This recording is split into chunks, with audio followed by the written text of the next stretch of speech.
Your city of Houston, with its manned spacecraft center, will become the heart of a large scientific and engineering community.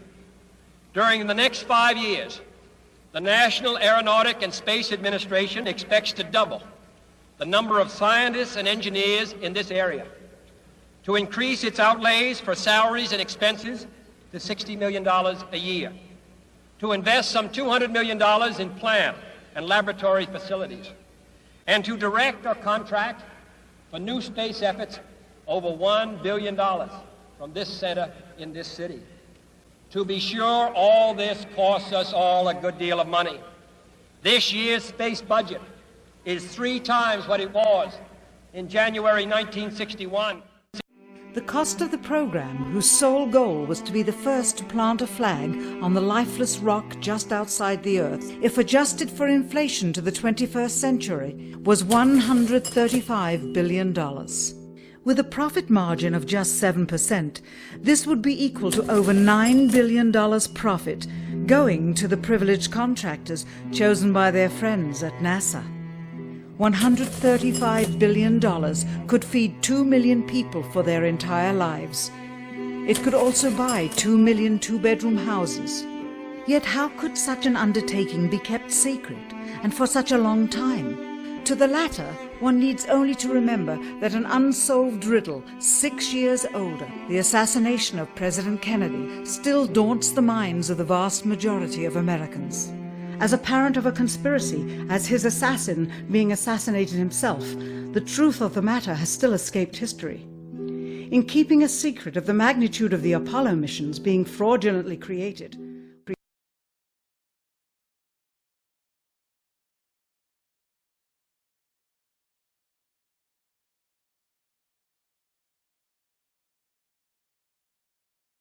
T-minus 60 seconds and counting. We passed T-minus 60. 55 seconds and counting. Neil Armstrong reported back when he received the good wishes. Thank you very much. We know it will be a good flight. Good luck and Godspeed.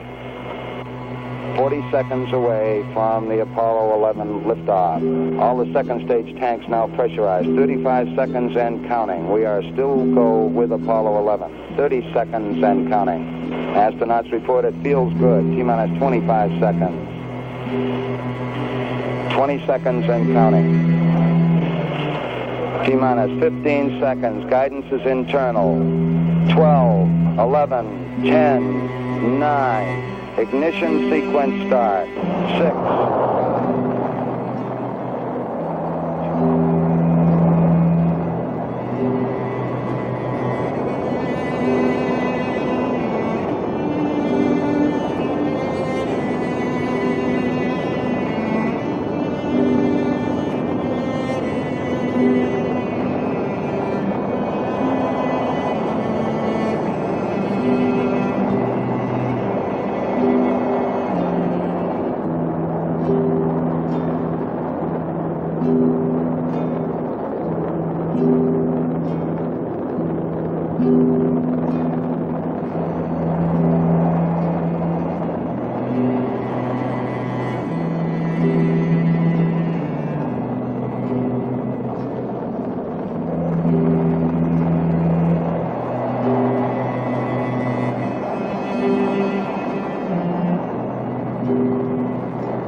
Since the beginning of recorded history, the human race has been at war. First with members of their own family, then their fellow countrymen, and finally nations at large.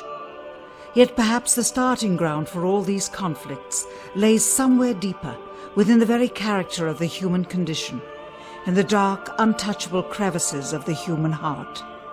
It is said that the first iniquity of free will began even before the maiden pilgrimage from the embryo, preceding the very creation of the earth itself, in the forelife of souls in the heavenly realms. The dawn of warfare, some believe, was initiated by a fallen angel whose trespass against God was pride. In ancient Babylonia, in an age so long ago that the exact millennium remains in question, the Tower of Babel began construction. It was to be the single greatest achievement of the human race. A tower so tall that its summit would reach the heavens, and by it prove to the world that their race was superior. It would be God's irony that it would never be finished. Time passed, nations fell, a machine age emerged, and once again the ingenuity of the species which held dominion over all others unveiled what was at the time the most monumental accomplishment ever imagined, the largest machine yet constructed, an automation so mammoth and so revered even before its first demonstration that its only befitting name was Titanic. On April 10th, 1912, it set sail. It was boasted to be the ship that God himself could not sink. It would be God's irony that the very element that was meant to keep it afloat would cause it to sink. Water, frozen water, in the form of an iceberg. Not even one voyage did it complete. And then the next age embarked into the annals of human history, perhaps the last age, the space age. Competition for victor was unparalleled. Powerful nations spent billions in unabashed rivalry to outdo the other. The building of the tallest tower for the sole purpose of standing out among the races was never finished. The machine that was so great that it was said to be untouchable by even God never completed its first voyage. And finally, the crowning achievement of humankind, the greatest boast of the species, the event in human history most associated with pride in our own accomplishments, landing on the moon. 20 years later, and years behind schedule, the same space program couldn't put into Earth orbit a telescope with a lens that focused. And yet 2 decades earlier, a mission 100 times more complicated worked on its first occasion.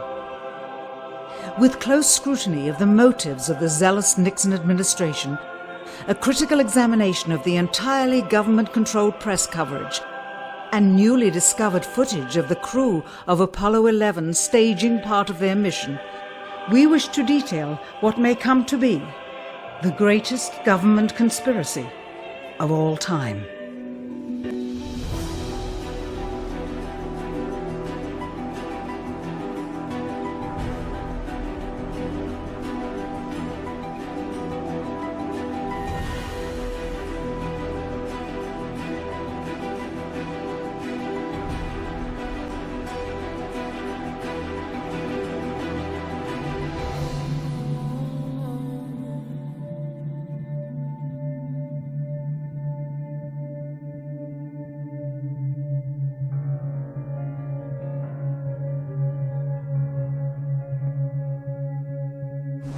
National hero and was likely to be the first man to walk on the moon. But Grissom was also an outspoken critic of the space program and was quoted as saying, "Someone's going to get killed." Unfortunately, Grissom's worst fears were soon realized. On January 27, 1967, 2 years before the first moon landing, Grissom and his crew boarded the Apollo 1 capsule for a full-scale simulation. The problems began almost immediately. First, the capsule's communication systems failed. You copy? No, I didn't read you, Chuck, at all. I can't read you, Chuck. You want to try the phone? How do we gotta get the moon? We can't pass between 3 buildings. I can't hear a thing you're saying. Suddenly, the capsule burst into flames with the astronauts sealed inside.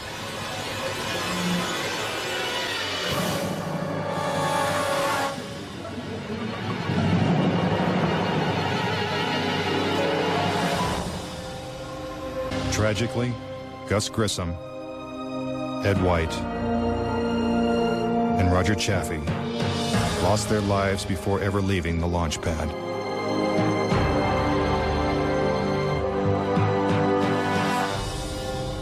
Gus Grissom's family believes the Apollo 1 fire was no accident. I think it was intentionally sabotaged by someone. It's been a question in my mind, what was found in the accident investigation and how was that handled? Was the CIA involved, or whoever? But it was done intentionally. Grissom's family doesn't know who was responsible for his death or why it happened. But they say NASA knows the truth. Gus gave his life for this program, and I feel like that it is up to NASA to come forward and give us a direct answer to what really happened. Were Gus Grissom and the Apollo 1 astronauts victims of a tragic accident? Or were they intentionally silenced because they knew too much? We may never know. The cause of the fire is still a mystery, and the capsule remains locked away at a military base. But Grissom wasn't the only Apollo critic to meet with a suspicious and untimely death. Thomas Ronald Barron was a safety inspector during Apollo 1's construction. After the fire, Barron testified before Congress that the Apollo program was in such disarray that the United States would never make it to the moon. He claimed his opinions made him a target. Has there been any pressure on you by NASA? Nothing. We were, my wife and I were somewhat harassed at home when this first thing broke some time back, but it's going away now. As part of his testimony, Barron submitted a 500-page report detailing his findings. There was a real fear that the program could be stopped dead in its tracks. Then exactly 1 week after he testified, Barron's car was struck by a train. Barron, his wife, and stepdaughter were killed instantly.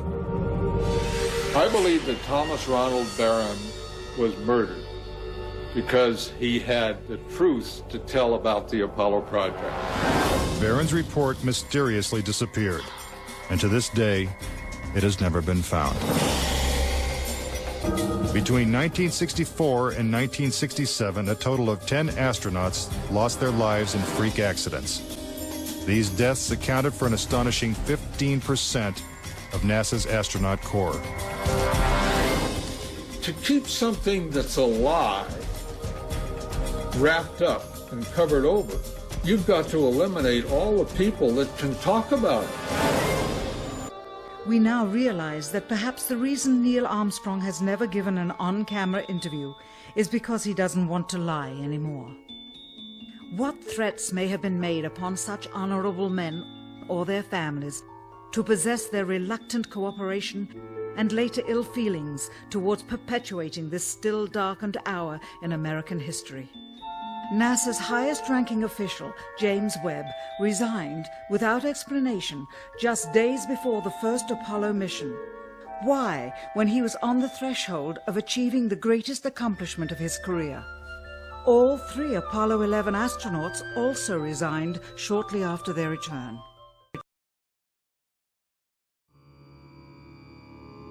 Ladies and gentlemen, the very word secrecy is repugnant in a free and open society, and we are, as a people, inherently and historically opposed to secret societies, to secret oaths, and to secret proceedings.